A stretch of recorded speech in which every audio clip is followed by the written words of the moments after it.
karso awak lan belan prau manjing benang wisanyata.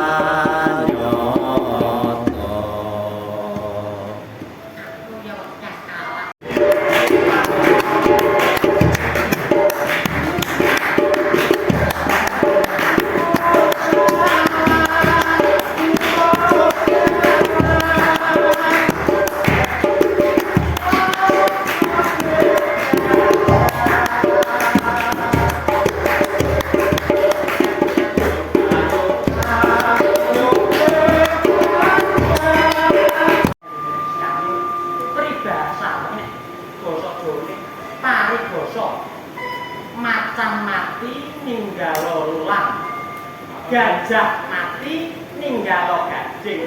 Nah, nek wong arep mati ninggalo jeneng sing apik. Carane ninggal jeneng sing apik kuwi piye? Carane kuwi dengan cara kita berbuat kebaikan sebisa mungkin. Nek awake dhewe iki wong iso tumindak kabecikan, aja nganti awake iki gawe gulane wong liya.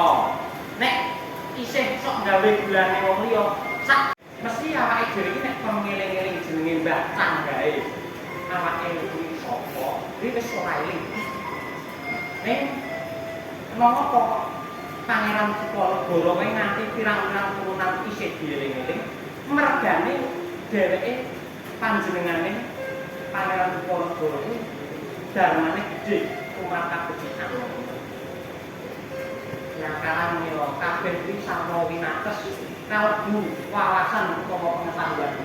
Kula menika winates ugi menika namung spontanitas. Nah, pamila mugi-mugi kemawon ing kula aturaken wonten ing